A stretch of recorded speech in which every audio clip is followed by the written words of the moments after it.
उपचुनाव से पहले ही बीजेपी और समाजवादी पार्टी में जमकर सियासी वार और पलटवार हो रहे हैं। जिन 10 सीट पर उपचुनाव होने हैं, समाजवादी पार्टी ने आरोप लगाया कि बीजेपी प्रशासन के साथ मिलीभगत करके खास तौर से यादव और मुसलमान का वोट कटवा रही है और कई जगह पर बीएलओ के ट्रांसफर भी किए जा रहे हैं। मुरादाबाद में कलेक्ट्रेट पर सपा ने धरना प्रदर्शन भी किया और तख्तियां भी लहराई कि मैं जिंदा हूँ। पूर्व सपा विधायक ने आरोप लगाया कि बुजुर्गों को मरा दिखाकर हजारों वोट काटे गए।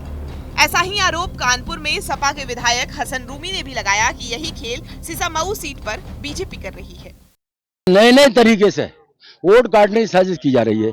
सबसे पहले लेखपालों को लगाया, लेखपालों द्वारा सूचियां बनवाई, फिर इन्होंने पूरा दबाव देके, क्योंकि यहाँ का जो जिला पूर्ति अधिकारी है वो एकदम कट्टरपंथी भाजपा का है, उसने पूरा बीएलओ में जितना भी राशन डीलर थे उनके मोबाइल बाहर रखवा के और वोटर लिस्ट उन्हें दे दी गई। बोले इस पर काटने का निशान लगाओ मुसलमानों के ऊपर।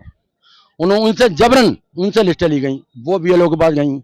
तिवारा में जो है वो प्रधानों से ली गई। चौवारा जो है जो आरएसएस के कार्यकर्ता हैं उनके द्वारा ली गई।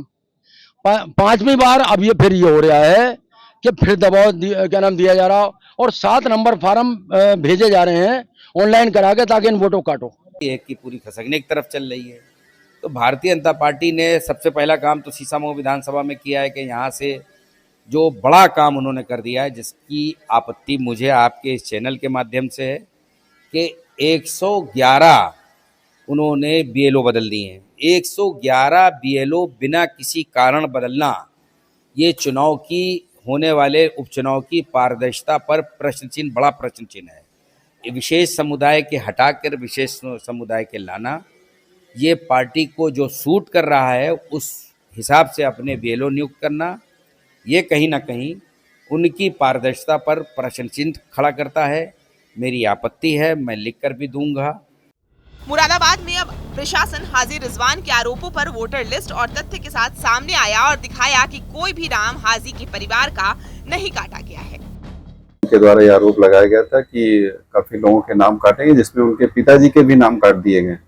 जबकि कल समाजवादी पार्टी के द्वारा ज्ञापन दिया गया था, जिसमें पूर्व विधायक रिजवान जी भी जिलाधिकारी महोदय से मिले थे, परंतु उस समय उनके द्वारा इस तरह की कोई बात नहीं कही गई थी। आज जो मीडिया में खबर आई थी, उसके आधार पर हम लोगों ने उस संबंधित बूथ, जो कि कुंदरकी विधानसभा का 361 नंबर बूथ है, उसका सत्यापन कराया गया, जिसमें पूर्व विधायक श्री रिजवान जी के सारे परिवार के सदस्य दर्ज हैं। उसमें इनके पिताजी का नाम भी दर्ज है 152 नंबर क्रमांक पे, और साथ ही साथ इनके खुद के नाम, इनके सभी परिवार के सदस्यों के नाम दर्ज हैं। इनके एक पुत्र मोहम्मद नासिर का नाम 2 जगह दर्ज था, जो कि हाउस टू हाउस सर्वे में प्राप्त हुआ, 156 नंबर क्रमांक पे और 159 नंबर क्रमांक पे। उनके द्वारा ये पुष्टि की गई कि हमारा नाम 2 जगह दर्ज है, जिसके आधार पर उनका एक जगह से नाम उनकी सहमति से फार्म 7 भराया गया है, क्योंकि वो डबल दर्ज था। इसके अतिरिक्त कोई भी फॉर्म बीएलओ द्वारा नहीं भराया गया है।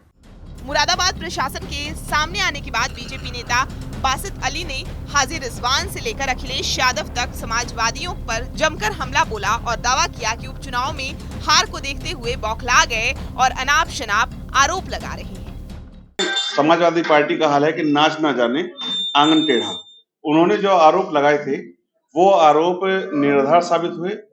डीएम साहब ने और जो प्रशासन ने एक रिपोर्ट अपनी पेश की है उनके आरोप पर, तथ्य आधार पर, ना तो जो वहाँ रिजवान उनके संभावित प्रत्याशी हैं, ना उनके बेटे का वोट कटा है, बल्कि उनके दोनों बेटों के फोटो एक जैसे हैं। उन्होंने एप्लीकेशन दी थी, डीएम साहब ने पूरा स्पष्टीकरण निराधार बताया है। उसमें उन्होंने पूरे तथ्यों के आधार पर जांच को दिया है। कल ये जांच आ गई है। समाजवादी पार्टी लगातार जिस तरह से मुस्लिम कार्ड, यादव कार्ड, इस तरह से बिरादरी और जाति के नाम पर, धर्म के नाम पर राजनीति करना चाहती है, उसका एक खेल बहुत दिन चलने वाला नहीं है। निश्चित रूप से समाजवादी पार्टी समाज को बांटने के नाम पर राजनीति करना चाहती है। मैं मांग करता हूं आपके जरिए कि समाजवादी पार्टी के मुखिया को और समाजवादी पार्टी के जिस व्यक्ति ने, रिजवान ने आरोप लगाया था, भारतीय जनता पार्टी की सरकारों पर आरोप लगाया था, उनको माफी मांगनी चाहिए। वहीं हाजी रिजवान अभी भी यही कह रहे हैं कि चुनाव से पहले बीजेपी प्रशासन के साथ मिलकर वोटर लिस्ट में हेराफेरी कर रही है।